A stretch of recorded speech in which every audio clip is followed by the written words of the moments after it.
गर्मी से झुलस रहे उत्तर भारत के लोगों के लिए राहत वाली खबर है। मौसम विभाग के मुताबिक मानसून केरल दक्षिण पश्चिम मानसून पश्चिम बंगाल में जोरों पर है, जबकि उत्तर पूर्व और केरल में सक्रिय है।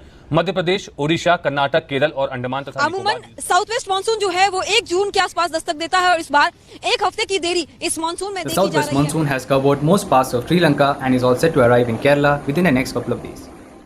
मॉनसून मॉनसून मॉनसून, इस शब्द को हर वर्ष आप घर पर, आस पड़ोस, दफ्तरों, कार्यालयों, टीवी, रेडियो और ना जाने कहां कहां सुनते होंगे। गर्मी का मौसम खत्म होते होते सभी की निगाहें आने वाली मॉनसून की खुशनुमा फुहारों पर टिकी होती हैं। चिलचिलाती धूप और जला देने वाली गर्मी से राहत दिलाने वाली मॉनसून की चर्चा तो आपने खूब सुनी होगी, लेकिन ये मॉनसून आखिर भला क्या है और किस प्रकार ये हर वर्ष भारतीय उपमहाद्वीप और अन्य दक्षिण एशियाई देशों की अर्थव्यवस्था की रीढ़ और जीवन रेखा बनकर जून के प्रथम सप्ताह से सितंबर के अंत तक इस विशाल भूक्षेत्र को तरबतर कर देती है। आप शायद ही इसके पीछे के संपूर्ण विज्ञान से परिचित हों। आज मैं आपको मॉनसून प्रणाली के बारे में बेहद ही रोचक और विस्तृत जानकारी देने जा रहा हूँ, इसलिए वीडियो को अंत तक देखें और जानें मौसम की इस शानदार और महत्वपूर्ण घटना के बारे में। तो आइए बिना विलंब करते हैं आज का ये विशेष वीडियो शुरू। नमस्कार, मैं वीरेंद्र कंवर और आपका मेरे YouTube चैनल यथार्थगामी 589 पर स्वागत है और मैं पुनः उपस्थित हूँ आपके समक्ष एक और ज्ञानवर्धक व अत्यंत रोचक विषय को लेकर। भारत की संपूर्ण अर्थव्यवस्था, कृषि, जल संसाधनों, संस्कृति और यहाँ के जनजीवन को बेहद गहराई से प्रभावित करने वाली मॉनसून वास्तव में एक बेहद जटिल और महत्वपूर्ण जलवायु प्रणाली है, जो भारत में होने वाली कुल वार्षिक वर्षा का 75% से भी अधिक भाग बनाती है। मॉनसून मूलतः हिंद महासागर एवं अरब सागर की ओर से भारत के दक्षिण पश्चिमी तट पर प्रतिवर्ष जून से सितंबर माह में बहने वाली मौसमी हवाओं को कहते हैं। लेकिन ये हवाएं आखिर उत्पन्न कैसे होती हैं? इतनी विशाल मात्रा में भारी वर्षा लाने में सहायक होती हैं। आइए समझते हैं मॉनसून प्रणाली के पीछे छिपे रोचक विज्ञान को। मॉनसून की पवनें एक जटिल प्रक्रिया के परिणाम स्वरूप बनती हैं, जो मुख्यतः भूमि और समुद्र के तापमान में अंतर के कारण उत्पन्न होती हैं। इस प्रक्रिया को समझने के लिए कुछ अहम वायुमंडलीय बिंदुओं को जानना जरूरी है। भूमि और समुद्र का तापमान अंतर। दरअसल ग्रीष्म ऋतु के दौरान जब सूर्य की किरणें उत्तरी गोलार्ध पर सीधी पड़ती हैं तो भारतीय उपमहाद्वीप का तापमान तेजी से बढ़ता है। भूमि जल्दी गर्म हो जाती है, जबकि महासागर का तापमान अपेक्षाकृत कम रहता है।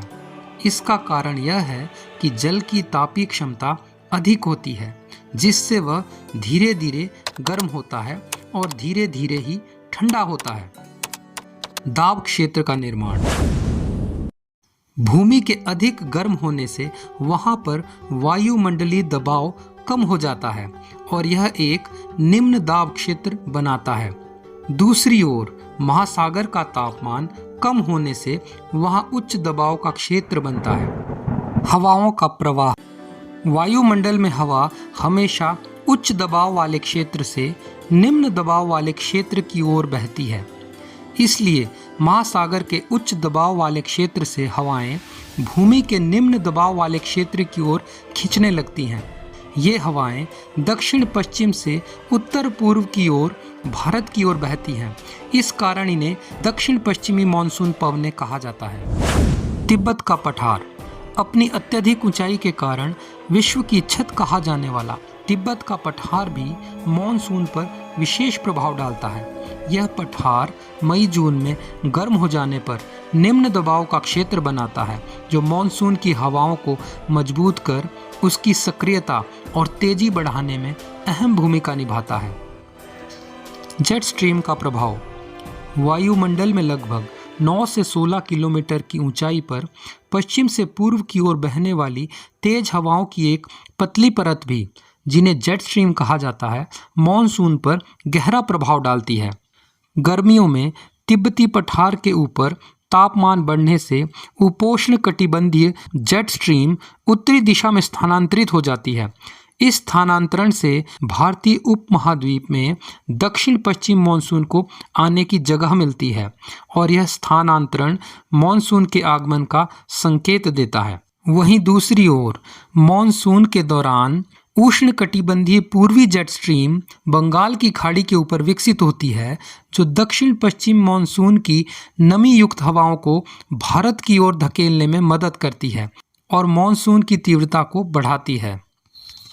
ये पवनें जब महासागरों के ऊपर से गुजरती हैं तो विशाल मात्रा में नमी को अपने साथ लेकर चलती हैं, और जब ये हवाएं भारतीय तटों से टकराती हैं, विशेषकर पश्चिमी घाट, हिमालय और अन्य पर्वत श्रृंखलाओं से, तो इन हवाओं का ऊर्ध्वाधर विकास होता है।